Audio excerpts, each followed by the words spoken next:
The autumn sun cast long shadows across Millfield as Colonel Amara Washington drove her sleek, navy blue sedan through the quiet suburban streets.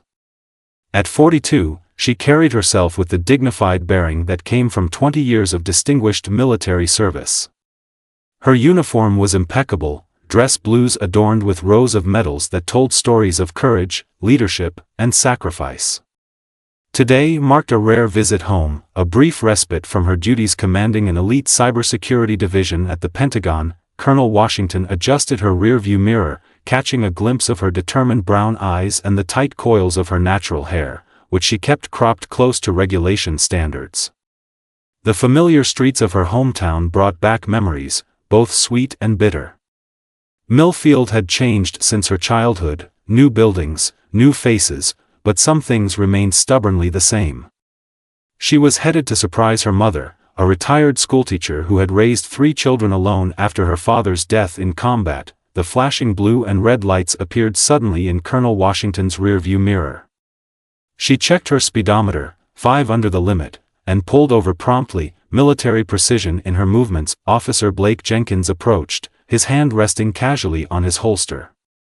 Tall, with cold gray eyes and a perpetual sneer, Jenkins had developed a reputation in Millfield for his selective enforcement of the law.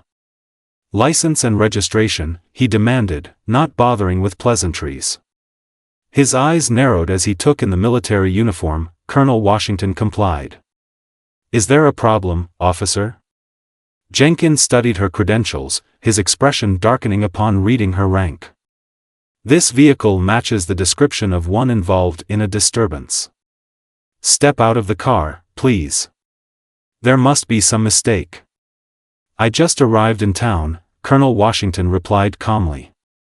"May I ask what disturbance?" Jenkins' face hardened. "I don't repeat myself to people like you, regardless of whatever costume you're wearing.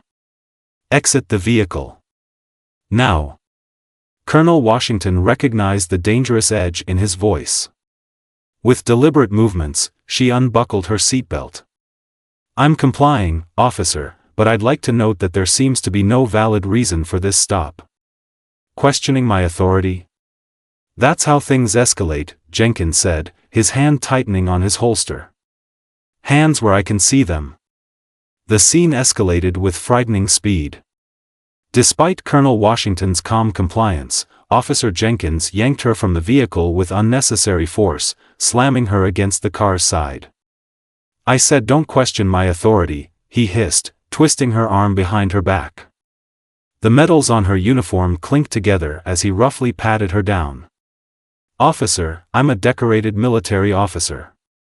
This treatment is completely unwarranted," Colonel Washington stated firmly, maintaining her composure even as bystanders began to gather on the sidewalk, smartphones recording the unfolding injustice. Jenkins sneered. "Playing dress-up doesn't exempt you from the law. For all I know, that uniform isn't even real." He cuffed her wrists painfully tight, deliberately ignoring her military ID and the Pentagon credentials that had fallen to the ground. The cold metal bit into her skin as Jenkins paraded her toward his patrol car, making sure to walk her past the growing crowd of onlookers. "You're being detained for impersonating a military officer and resisting arrest," he announced loudly for the benefit of witnesses. Colonel Washington stood tall despite the humiliation.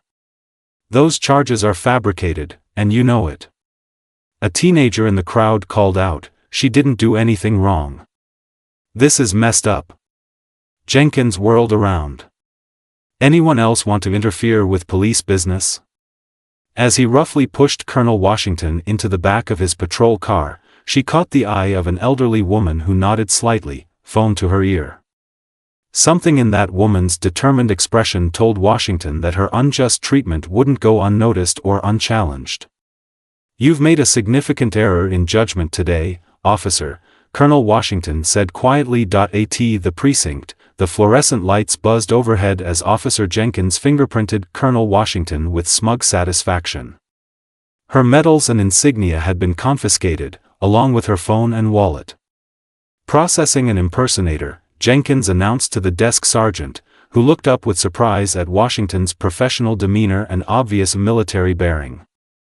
I'm entitled to one phone call, Colonel Washington stated, her voice level but carrying the unmistakable tone of command. The desk sergeant, a veteran himself, noted the way she stood and frowned at Jenkins.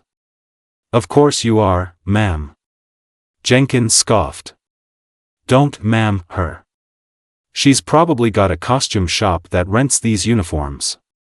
Led to a wall-mounted phone, Colonel Washington dialed not a lawyer or family member, but a direct line few civilians knew existed. General Harrington's office, answered a crisp voice.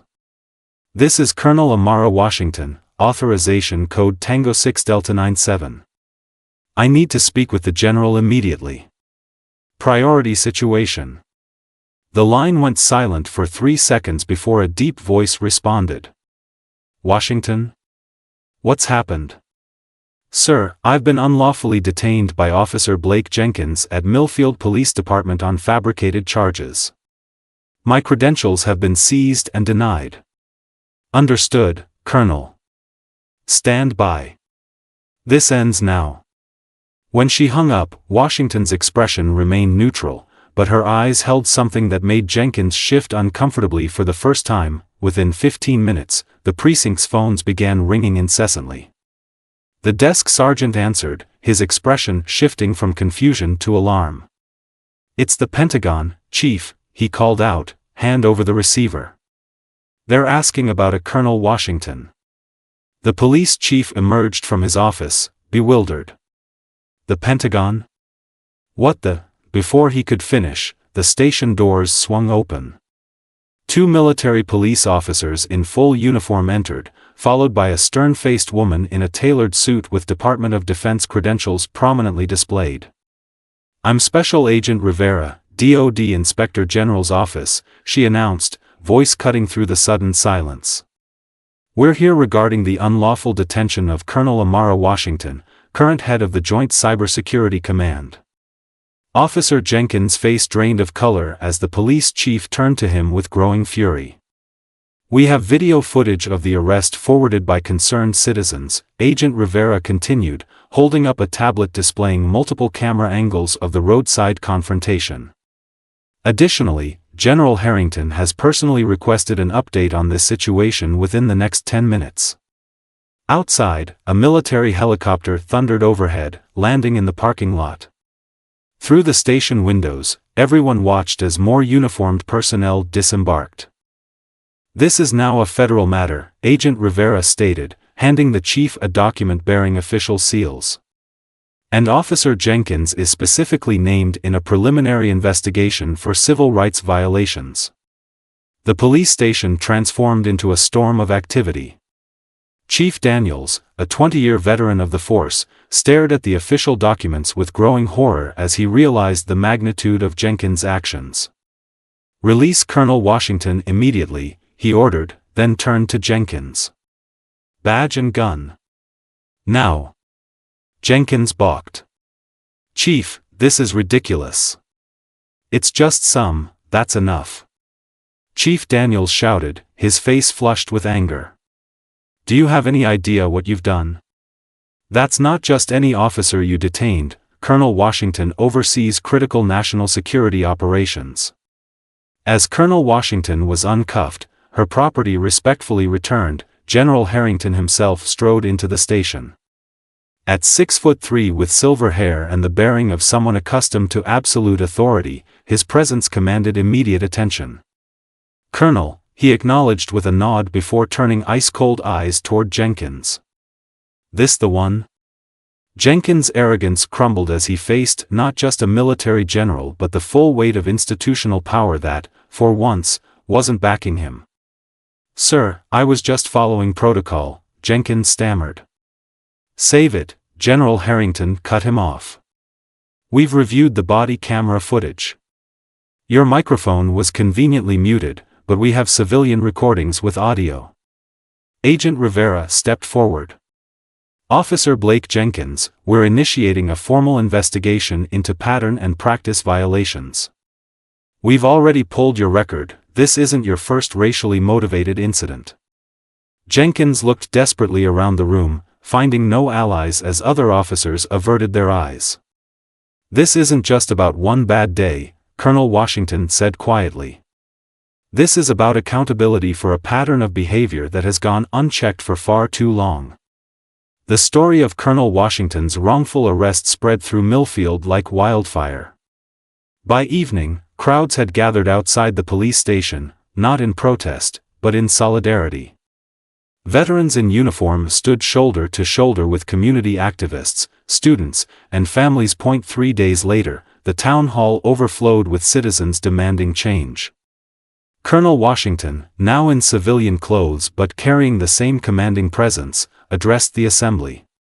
"What happened to me was not an isolated incident," she declared, her voice steady and clear. "It was merely one that couldn't be swept under the rug. How many others have suffered similar injustices without the benefit of having the Pentagon on speed dial?" The investigation revealed Officer Jenkins had a history of complaints filed predominantly against people of color, complaints that had been systematically downplayed or ignored. His employment was terminated, and criminal charges were pending, but Colonel Washington wanted more than individual punishment. She worked with the mayor and reformed-minded officers to establish an independent oversight committee and mandatory training programs. "True justice isn't about retribution," she explained to reporters as the new policies were unveiled. "It's about creating systems where such abuses cannot flourish in the first place." 6 months later, Colonel Washington returned to Millfield for the inauguration of the Community Justice Center, funded partially by the settlement from her lawsuit against the department.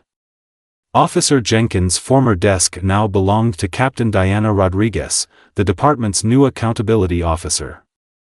"Change doesn't happen overnight," Colonel Washington told the gathered crowd, "but it does happen when good people refuse to look away. This isn't the end of our journey, it's just the beginning of a new chapter where justice truly belongs to everyone."